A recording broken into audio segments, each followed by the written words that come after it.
एक घमंडी हाथी था और वो सोचता था कि जंगल में उससे ज्यादा ताकतवर कोई है ही नहीं। वो क्या करता था, छोटे छोटे जानवरों को कुचलता, घोंसले तोड़ देता, सबको डरा के रखता था।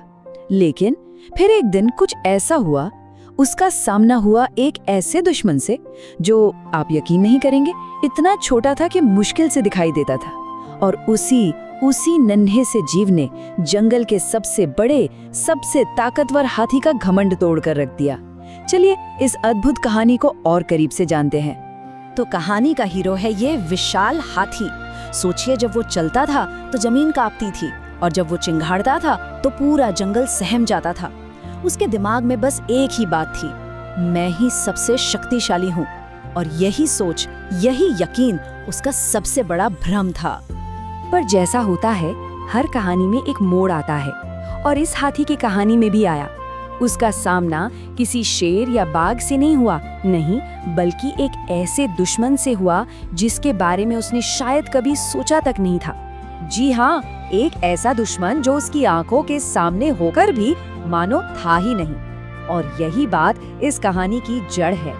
सवाल ये है कि जब विशाल ताकत का सामना संगठित संकल्प से होता है तो जीत आखिर किसकी होती है?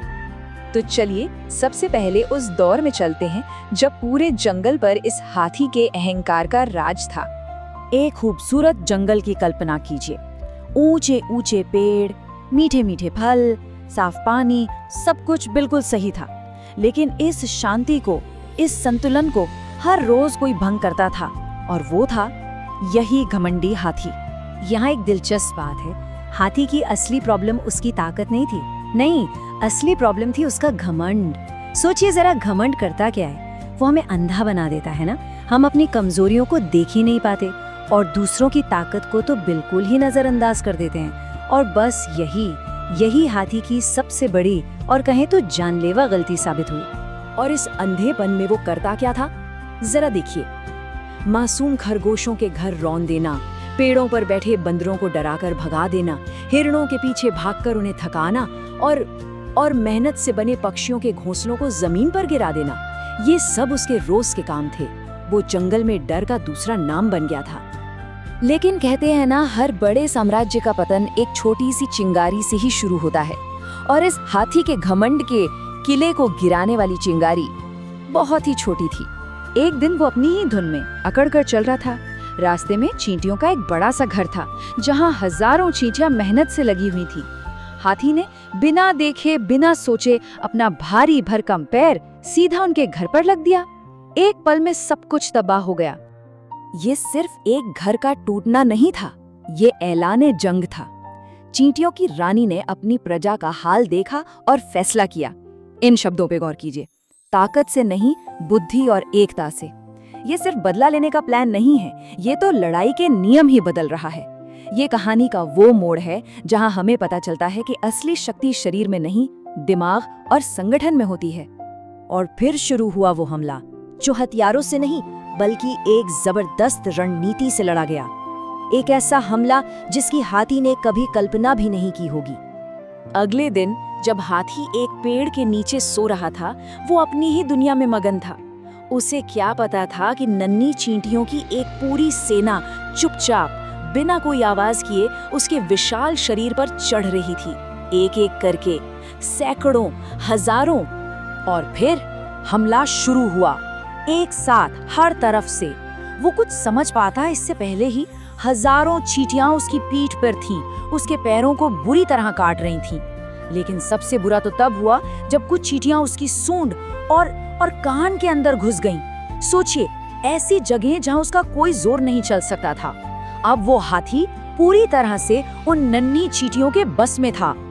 जिस हाथी की चिंगाड़ से पूरा जंगल कांपता था, आज वही आवाज दर्द और डर में बदल गई थी। वो चीख रहा था, बचाओ बचाओ, लेकिन उसकी मदद कौन करता? जिसे सबने सताया था, आज वो अपने ही घमंड की वजह से बिल्कुल अकेला था। वो पागलों की तरह इधर उधर भाग रहा था, जमीन पर लौट रहा था, पेड़ से खुद को रगड़ रहा था, लेकिन कुछ भी काम नहीं आ रहा था। तो सवाल ये उठता है कि कहाँ गई उसकी वो ताकत जिस पर उसे इतना गुमान था? बिल्कुल बेकार। उन छोटी छोटी पर संगठित चींटियों के सामने उसका विशाल शरीर, उसकी अपार शक्ति किसी काम की नहीं रही। और यही वो पल था जब उसका घमंड चकनाचूर हो गया। उसे समझ आ गया कि वो अजेय नहीं है। कभी कभी हार हमें वो सिखा देती है जो जीत कभी नहीं सिखा सकती। अब हाथी को ताकत का असली मतलब पता चलने वाला था। आखिरकार दर्द से हारकर वो रोते हुए जमीन पर गिर पड़ा। ये सिर्फ एक माफी नहीं थी, ये एक आत्मज्ञान का पल था। ये वो एहसास था कि आकार और शक्ति असली ताकत का पैमाना नहीं होते। तब चींटियों की रानी सामने आई। उसने बदला नहीं लिया, बल्कि उसे एक मौका दिया। उसने कहा कि असली बदलाव बातों में नहीं, कामों में दिखता है। ये बुद्धिमानी और लीडरशिप का एक और सबूत था। और बस उस दिन के बाद जंगल ने एक नया हाथी देखा। एक ऐसा हाथी जो ताकतवर तो था, पर अब बुद्धिमान भी था। ये स्लाइड बहुत ही अच्छे से दिखाती है कि असली बदलाव क्या होता है।